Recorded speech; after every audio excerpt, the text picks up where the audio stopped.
Hello everyone and welcome back to my channel Campus Darshan. First of all, happy Raksha Bandhan to all my brothers and sisters out there. आज के इस video में हम लोग बात करने वाले हैं बहुत ज़्यादा इम्पॉर्टेंट चीज़ों के बारे में। इन चीज़ों का आपको ध्यान रखना है किसी भी पीजी को या फिर फ्लैट को लेने से पहले, क्योंकि अगर आप पहली बार कोई पीजी ले रहे हो तो ये कुछ गलती आप कर सकते हो सकता है कि आपने ये चीज़ें पहले ही ओनर से कंफर्म ना करी हो एंड आगे चल के आप दोनों के बीच में मिसअंडरस्टैंडिंग हो या फिर आपको प्रॉब्लम फेस करनी पड़े।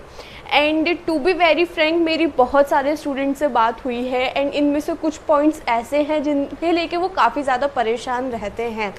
जो कि मेन टॉपिक रहता है वो होता है अबाउट सिक्योरिटी कि अगर आप बीच में पीजी छोड़ोगे तो क्या, फूड का कंसर्न एंड काफ़ी सारे कंसर्न्स जो रहते हैं उनके बारे में मैं इस वीडियो में डिस्कस करने वाली हूँ, तो इस वीडियो को एंड तक ज़रूर देखिएगा। चलिए वीडियो को शुरू करते हैं। जो हमारा पहला पॉइंट आता है वो है फूड या मील्स। सबसे पहले आपको ये जानने की ज़रूरत है कि नॉन फूडिंग भी आपको पीजीज़ मिल जाएंगे, विद फूड भी आपको पीजीज़ मिल जाएंगे। कुछ पीजीज़ में 2 टाइम मील्स अवेलेबल रहता है, कुछ में 3 टाइम मील्स, कुछ में 4 टाइम मील्स। कुछ पीजीज़ ऐसे हैं जिनमें मिल्क, जूस, फ्रूट्स वगैरह आपको दिए जाते हैं, तो हर तरह का पीजी आपको मिल जाएगा। तो आप जो पीजी देख रहे हैं उसमें ये पूछिए कि आप कितने टाइम मील्स दे रहे हैं। If you are office going, अगर आप कॉलेज गोइंग भी हैं तो क्या होगा कि आप लंच के टाइम पे नहीं होगे। अगर आप लंच वहाँ पे नहीं करोगे, आप उसे स्किप करवाना चाहते हो तो आप ये चीज़ भी मेंशन कर सकते हो। कुछ पीजी वाले ऐसे अलाउ करते हैं।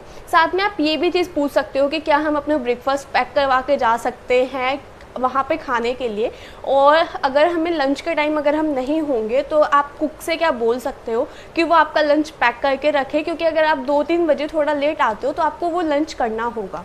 तो फूड के बारे में थोड़ा सा जानिएगा। उससे भी इम्पॉर्टेंट चीज़ ये है कि अगर आप वेजिटेरियन हो तो आप ये चीज़ पूछेंगे कि मेन्यू में बस वेज ही खाना मिलता है क्या, या फिर नॉन वेज। कुछ पीजीज़ हैं जो कि संडेज़ को या फिर सैटरडेज़ को देते हैं, तो ये चीज़ आप क्लियर कीजिए। अगर आपको कोई इशू है तो वो स्टार्टिंग में ही सॉर्ट आउट कर लीजिए। मोस्ट ऑफ द पीजीज़ जिन्हें मैं जानती हूँ उनका अगर नॉन वेज बनता है तो वो बिल्कुल अलग बनता है या फिर बाहर से आता है संडेज़ को, और जिन स्टूडेंट्स को खाना होता है वो अपने अलग प्लेट्स में खाते हैं, तो उस चीज़ में कोई इशू नहीं है अकॉर्डिंग टू मी। तो if you are a vegetarian या फिर नॉन वेजिटेरियन तो ये आप पूछेंगे तो फूड का थोड़ा सा ध्यान रखिएगा, क्लियर होनी चाहिए चीज़ें। कुछ एमिनिटीज़ जो कि हर एक पीजी में आपको मिलेंगी ही, वो ये रहती हैं। एक तो आपका bed, mattress, cupboard, study table and chair. आपका रूम एक प्रॉपर होगा।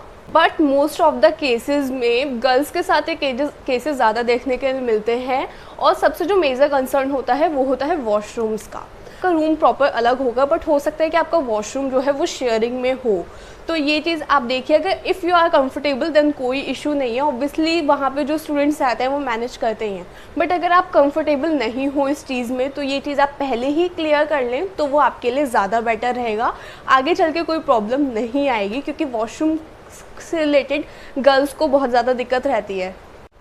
Try to get some genuine feedbacks. उस पीजी में अगर ऑलरेडी कुछ स्टूडेंट्स रह रहे हैं, या फिर अगर आप कोई फ्लैट ले रहे हो तो फ्लैट में जो स्टूडेंट्स ऑलरेडी रह रहे हैं, या फिर आसपास के लोगों से थोड़ा सा जेन्युइन फीडबैक लेने की कोशिश करो कि उनका एक्सपीरियंस कैसा रहा, तो एक आपको आइडिया मिल जाएगा जो कि ऑनेस्ट होने वाला है।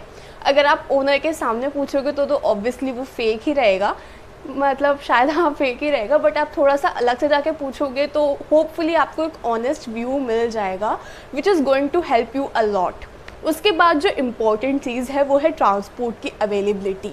आप ये पूछ लेना पहले कि नियरेस्ट बस स्टॉप कितनी दूर है, आपको ई रिक्शा कहाँ से मिल जाएगा। आपके कॉलेज से डिस्टेंस काफ़ी ज़्यादा मैटर करती है, क्योंकि इवेंचुअली आप कॉलेज जाने के लिए पीजी में रह रहे हो। अगर आपको बहुत देर लगने वाली है या फिर आपको ई रिक्शा बहुत मुश्किल से मिलने वाला है कॉलेज के लिए, तो आप उन दिनों को थोड़ा सा ध्यान दो जब आप कॉलेज के लिए लेट हो रहे होगे और आप खड़े हो ई रिक्शा के लिए। तो ये चीज़ आप देखिएगा कि अवेलेबिलिटी ऑफ ट्रांसपोर्ट, क्योंकि आपको ट्रैवल ऑब्वियसली करना ही होगा, तो आपके पीजी के सबसे पास क्या चीज़ रहने वाली है, ट्रांसपोर्ट कितनी ज़्यादा कन्वीनियंट है, वो एक इम्पॉर्टेंट फैक्टर होना चाहिए। अब बहुत ज़्यादा इम्पॉर्टेंट पार्ट पे आ चुके हैं हम वीडियो के, और वो है कि अच्छे से जान लेना कि पीजी के हाउस रूल्स क्या क्या हैं।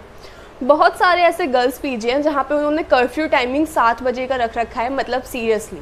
तो मेरी कुछ फ्रेंड्स हैं जिनसे मेरी बात हुई, अगर वो कोचिंग ले रही हैं इन करोल बाग और उनकी बैक टू बैक 2 कोचिंग है, तो उन्हें करोल बाग से नॉर्थ कैंपस आने में आधा घंटा लगना है। एंड अगर वो डिले हो जाता है, अगर वो टाइम से थोड़ी सी भी लेट हो जाती है, तो वो उनके रीजंस भी नहीं सुनते, वो डायरेक्ट उनके घर पे कॉल कर देते हैं, उसमें भी कोई इशू नहीं है। बट फिर घर वालों को मेल लिखना होता है पीजी में, तो इतने टाइम उन्हें बाहर खड़ा रहना पड़ता है, जो कि काफ़ी ज़्यादा बेकार है मेरे अकॉर्डिंग। तो अगर आपकी कोचिंग है या फिर ऐसा कुछ है कि आप डिले हो सकते हो, आप लेट हो सकते हो, तो अपने कर्फ्यू टाइमिंग को और क्या क्या रूल्स हैं, मोस्ट कॉमन यही होते हैं कि अगर गर्ल्स पीजी है तो बॉयज़ की एंट्री अलाउड नहीं होती, अगर बॉयज़ पीजी है तो गर्ल्स की एंट्री अलाउड नहीं होती। साथ में इन टाइम का एक टाइम रहता है, उसके अलावा स्मोकिंग ड्रिंकिंग अलाउड नहीं होती। तो इन चीज़ों को आप पहले ही जान लें कि आपके पीजी में क्या इन टाइमिंग है एंड क्या क्या चीज़ें हैं, तो आपके लिए बेहतर रहेगा। 99% जो खींचातानी होती है बिटवीन स्टूडेंट्स एंड ओनर्स, वो होती है पीजी एग्रीमेंट के बात पे, सिक्योरिटी और सिक्योरिटी को वापस करने की बात पे। तो जान लेते हैं इस सब के बारे में। जब आप किसी पीजी में जाएंगे, अगर आप बिल्कुल न्यू हैं, आपको नहीं आइडिया, तो मैं आपको बता देती हूँ। तो आपसे एक सिक्योरिटी अमाउंट मांगा जाता है। इट कैन वेरी, अगर मैं दिल्ली की बात करूँ तो 1 मंथ के लेते हैं कुछ पीजीज़ हैं जो 2 मंथ्स की सिक्योरिटी डिपॉजिट करते हैं। अब इस सिक्योरिटी का पर्पस क्या होता है कि जैसे पीजी कोई भी है, अगर उसमें 30 सीट्स हैं, तो इस साल की स्टार्टिंग में जब आप गए हो तो उनके पास बच्चे आराम से आ जाते हैं। बट अगर आपका बीच में मन किया 3-4 महीने बाद कि चलो मैं फ्लैट ले लेता हूँ और मैं शिफ्ट कर जाता हूँ, तो ऑब्वियसली उनके पास वो सीट खाली रह जाएगी और वो 3-4 महीने बाद सीट भरना काफ़ी ज़्यादा डिफ़िकल्ट हो जाता है फॉर ओनर्स। तो इस वजह से वो सिक्योरिटी अमाउंट रखते हैं कि आप एकदम से ना चले जाएं। तो यही पर्पज़ होता है। साथ में एक पर्पज़ ये होता है कि अगर आप कोई नुकसान कर देते हो, अगर आप कुछ तोड़ देते हो, तो वो सिक्योरिटी में से आपके कट जाता है। तो बस यही 2 पर्पज़ होते हैं। तो 1 या 2 महीने की सिक्योरिटी होती है। कुछ पीजीज़ हैं जो कि 3 या 4 महीने की भी सिक्योरिटी लेते हैं। तो बी क्लियर कि आप कितनी ड्यूरेशन के लिए पीजी में आए हो। स्टार्टिंग में आपका 11 मंथ्स का एग्रीमेंट होता है कि आप 11 महीने के लिए रहोगे। उसमें आपकी एक लॉक इन ड्यूरेशन होती है जो कि 2 से 3 महीने की होती है कि आप इतने ड्यूरेशन तो रहोगे ही रहोगे। अगर आप इस टाइम के बीच में जाते हो तो आपकी सिक्योरिटी वापस नहीं मिलेगी, चाहे आप 1 महीने पहले नोटिस देकर भी जाओ। उसके बाद आप 1 महीने का नोटिस देके आप पीजी खाली कर सकते हो। उस केस में आपको सिक्योरिटी वापस मिल जाएगी। बट इस चीज़ को आप अपने ओनर के साथ क्लियर करिएगा कि लॉक इन पीरियड क्या रहेगा, कितने मंथ्स का एग्रीमेंट रहेगा, और अगर मैं नोटिस पीरियड क्या रहेगा, मैं कितने टाइम पहले नोटिस दूं कि आप मेरी सिक्योरिटी वापस करो, और क्या सिक्योरिटी आप पूरी वापस करोगे, बाद में आप एंड में कुछ चार्जेस तो नहीं लगा दोगे। एक जो मोस्ट कॉमन जो चीज़ होती है वो है मेंटेनेंस चार्जेस। कुछ जो कंपनीज़ हैं, मैं किसी का नाम नहीं ले सकती क्योंकि मैं अपना चैनल बंद नहीं करवाना चाहती। कुछ जो कंपनीज़ हैं वो ऐसी हैं कि वो पहले नहीं बताती, बट देन उनका पर मंथ मेंटेनेंस चार्जेस भी अलग से शुरू हो जाते हैं। तो पहले से ही क्लियर कीजिए कि क्या कोई हिडन मेंटेनेंस चार्जेस हैं जो आप अभी नहीं बता रहे, नेक्स्ट मंथ से हमसे लोगे। तो ये कुछ चीज़ें थी जो कि आपको क्लियर करनी है अबाउट एग्रीमेंट सिक्योरिटी, क्योंकि इस चीज़ को लेके काफ़ी ज़्यादा इश्यूज़ रहते हैं। अब हम उससे भी ज़्यादा इंपॉर्टेंट एक पार्ट पे आ जाते हैं। If you are looking for any PG और accommodation in Delhi, then you can contact me in this number. We will provide you and we will help you out without any charges और brokerage. So yeah that's it for today's video. बहुत सारी ऐसी चीज़ें थी जो मैंने आपको बताई, एंड शायद अगर वो मुझे किसी ने बताई होती मेरे फर्स्ट ईयर में, तो मेरा एक्सपीरियंस अलॉट बेटर हो जाता। तो इस वीडियो को ज़्यादा से ज़्यादा अपने दोस्तों के साथ शेयर कीजिए, एंड इस चैनल को सब्सक्राइब करना बिल्कुल मत भूलना। Thank you.